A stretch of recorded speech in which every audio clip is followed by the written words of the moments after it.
দেশজুড়ে আশঙ্কাজনক হারে বাড়ছে হামের প্রাদুর্ভাব। শিশুরা বেশি আক্রান্ত হলেও এখন বয়স্কদের মাঝেও ছড়িয়ে পড়ছে ছোঁয়াচে এই রোগটি। স্বাস্থ্য অধিদপ্তরের তথ্য অনুযায়ী চলতি মাসে দেশের বিভিন্ন জেলায় হামের লক্ষণ নিয়ে মৃত্যু হয়েছে অর্ধশতের বেশি। চিকিৎসা দিতে হিমশিম হাসপাতালগুলো। খুলনা মেডিকেল কলেজ হাসপাতালে হামের উপসর্গ নিয়ে যন্ত্রণায় কাতরাচ্ছে 4 শিশু। গুরুতর হওয়ায় 3 জনকে নেওয়া হয়েছে আইসোলেশনে। এখন পর্যন্ত হামের উপসর্গ নিয়ে খুলনা বিভাগের 10 জেলায় 80 শিশু ভর্তি হয়েছে। এর মধ্যে 1 বছরের নিচে আক্রান্ত শিশুর সংখ্যা 15।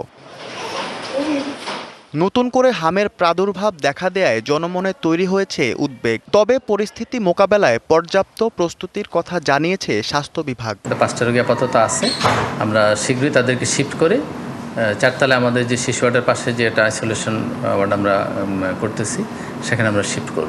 সিলেটেও সন্দেহজনক রোগীর সংখ্যা বেড়েই চলেছে। শিশুদের পাশাপাশি প্রাপ্তবয়স্করাও আক্রান্ত হচ্ছেন রোগটিতে। সদরে আসছি, আমরা সুস্থ চিকিৎসা পাচ্ছি।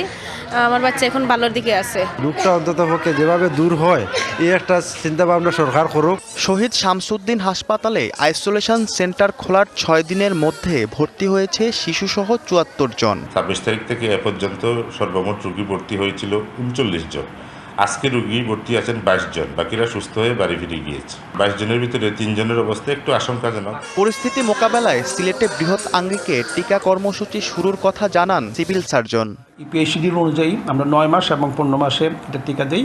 আমাদের টিকাটা চলমান আছে। সরকারের নির্দেশনা অনুযায়ী বড় আঙ্গিকে হয়তো টিকাটা আমরা সেক্ষেত্রে হয়তো শুরু করব। নগদ নিয়ে এলো হার না মানা হার অফার।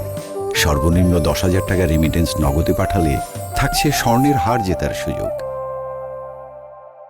নওগাঁর হাসপাতালগুলোতে গত 3 দিন হামের উপসর্গ নিয়ে ভর্তি হয়েছে 41 জন। এর মধ্যে 1 জনের মৃত্যু হয়েছে। এতে আতঙ্ক ছড়িয়েছে জেলা জুড়ে। তবে ভয় না পেয়ে সচেতন হওয়ার আহ্বান চিকিৎসকদের। এক ইউনিটে সকল বাচ্চা ডায়রিয়া, কলেরা, হাম সব রোগের চিকিৎসা এক জায়গাতে হচ্ছে।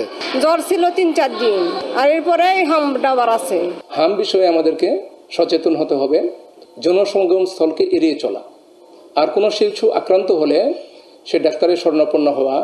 হাম সংক্রামক ব্যাধি হওয়ায় জ্বর ও লালচে দানাযুক্ত লক্ষণ থাকলেই দ্রুত চিকিৎসকদের শরণাপন্ন হওয়ার পরামর্শ বিশেষজ্ঞদের। Iftesamul Gani, DBC news desk.